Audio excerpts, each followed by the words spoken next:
Alright guys, here we are. We're on to another Lily and Lo book. This is Thrive. I'm so excited. This book is covered over the span of 2 freaking years.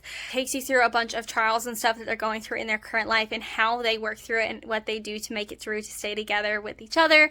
I'm so excited to start. I can't wait. So here we go. So this book is done in parts. So we're doing part 1. I'm doing 2 separate videos because of the length. So part 1 of Thrive.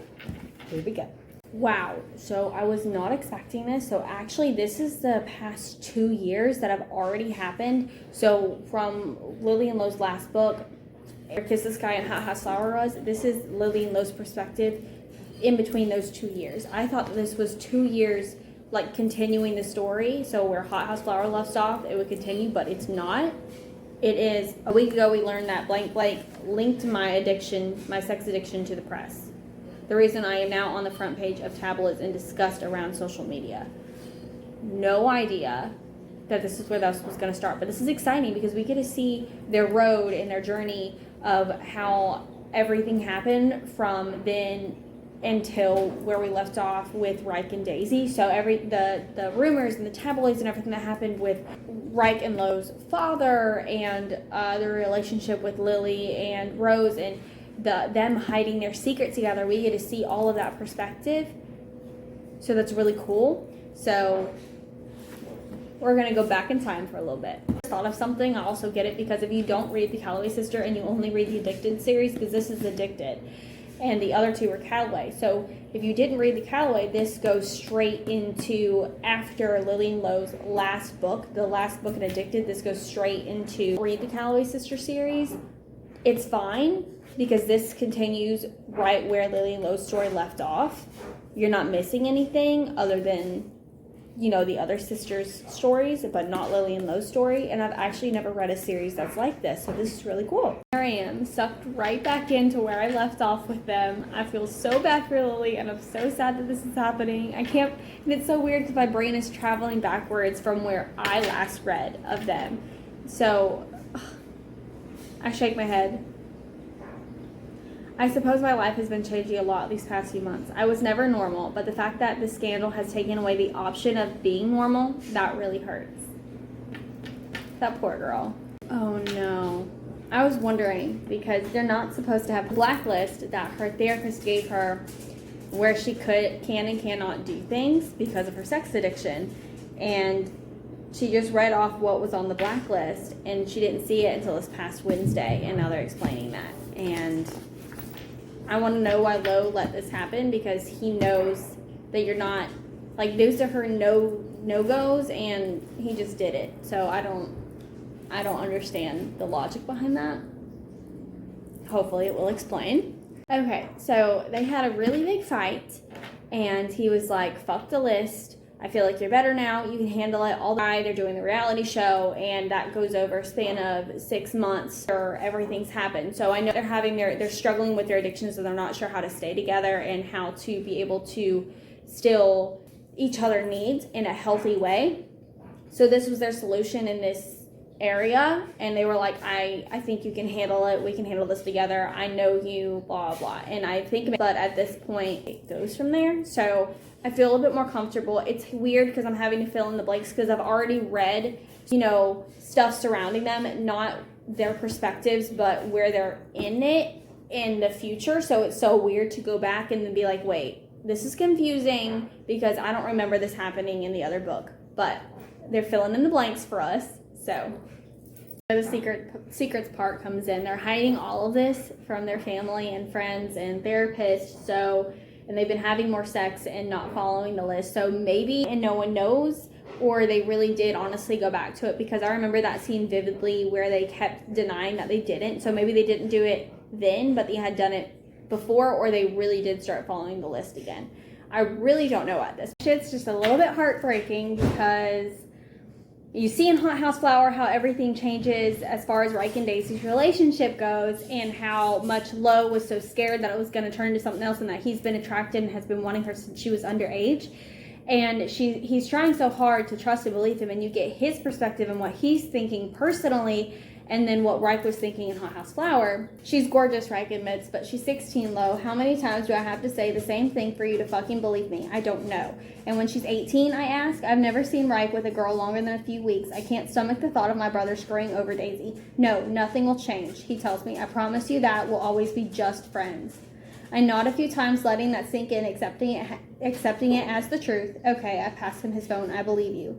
Don't believe him. I'm going to. Because he's my brother and he won't hurt me like that. And if he betrays me, then it's my fault for letting him in. Very sad. Although we know that it ends on a happier note as far as Reich and Daisy's relationship goes and how Lo handles it and accepts it. And I think it, because the 2 years, like, a lot of time has passed and a lot of things have changed. So I think that helped ease into it. And they didn't jump into a relationship right when she turned 18. They waited a little while and they tried to ignore their feelings for each other, and it kind of just, it happened.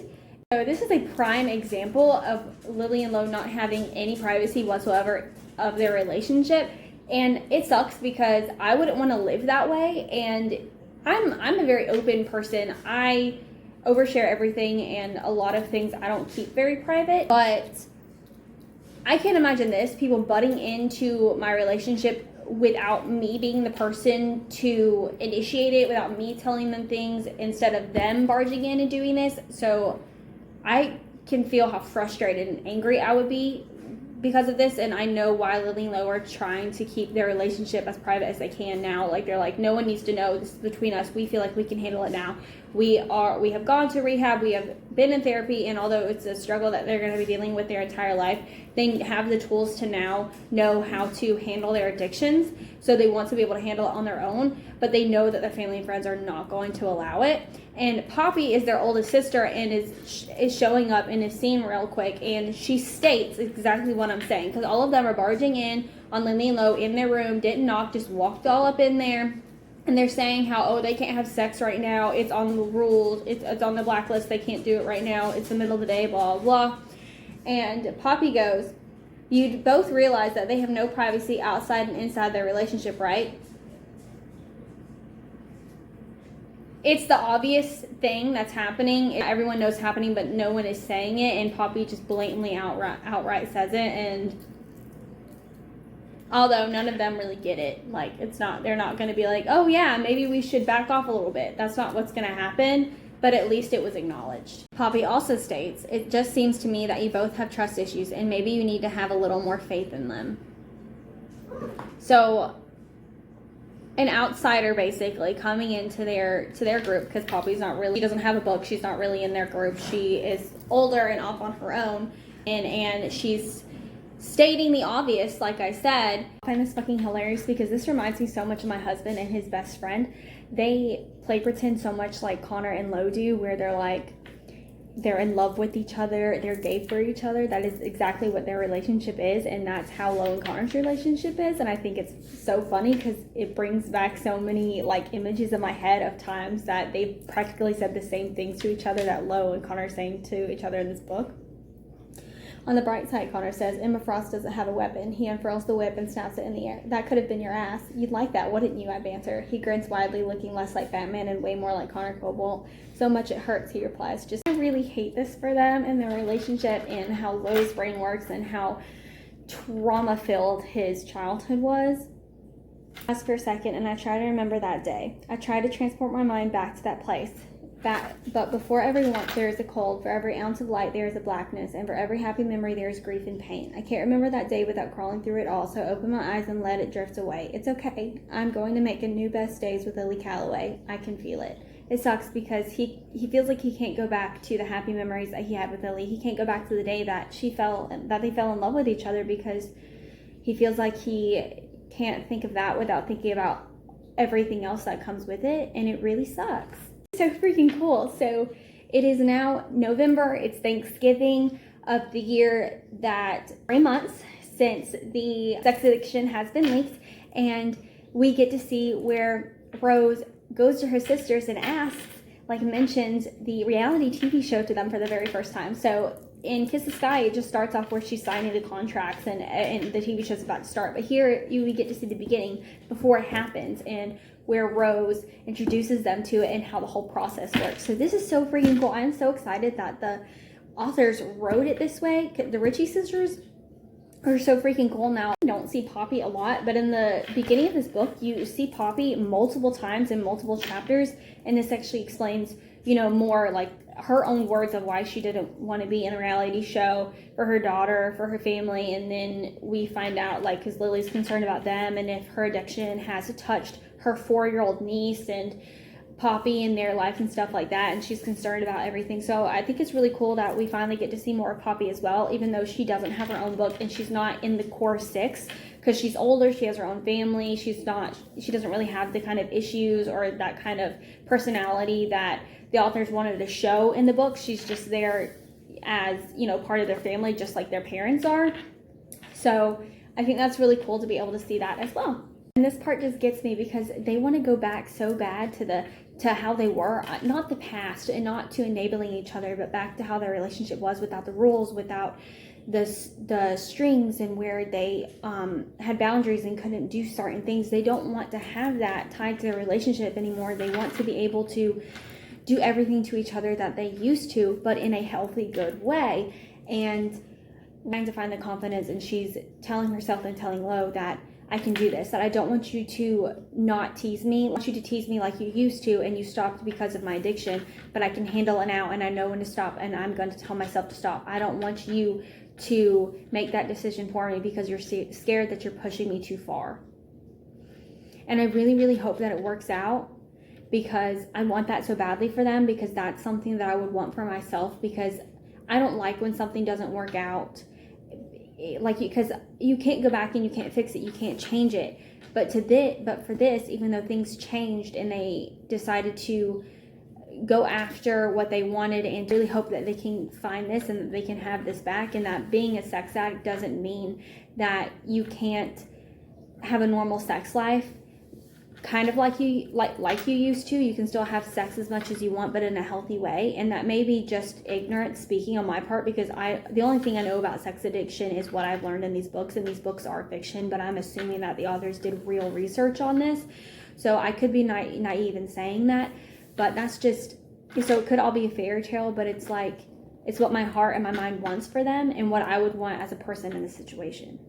Lily's therapist says that we can move things forward depending on how well she's doing. This is completely true, but even if Rose and Reich had to sit down with Dr. Banny, they probably still believe that Lily needs more structure and limitations. Outwardly, she seems aloof and anxious, but most of that is because of the media. It's complicated. So I'm choosing to believe that Lily and Lo are both in a better place, and that these rules that were set for them by Lily's therapist for her sex addiction, that they are able to break. Now, obviously, they didn't go into it slowly. They kind of just jumped in. But I feel like it's going to work out. Some setbacks. That is what this book is about. It's about them going through their struggles and triumphs and seeing how they handle it with their addictions. And at the beginning of this book, they're in a good place. And I know that in the middle, the climax, they're going to fall back. And then at the end, they're going to be all good. So that's pretty much what this is, but I'm glad that they put this part in here so that we can see proof and have a reminder that, yes, they're able to go back and do things that they used to in their relationship, but in a healthier way. I don't think either of them believe that Lo will gain the strength to beat his brother in a race. I do, though. Lo has the will to speed right past the person who lifted him to his feet. I think sometimes we have more faith in each other than we do in ourselves.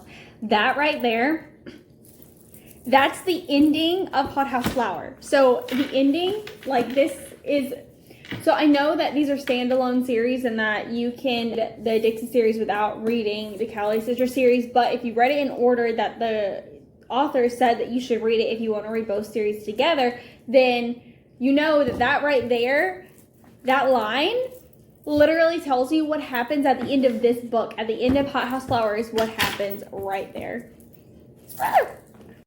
So part 1 of the book ended very quickly for me. We are on part 2 now. It ended on chapter 11. And now they're into the new year, and I'm guessing it's hitting 6 months of their They're about to start filming the reality show, so now we're about to see things that was in Kiss the Sky. Sure, part 3 is probably going to be what Hot House Flower was, but we get to see their perspective and what they were thinking and what they were doing while everything was going on. So I will see you guys in part 2.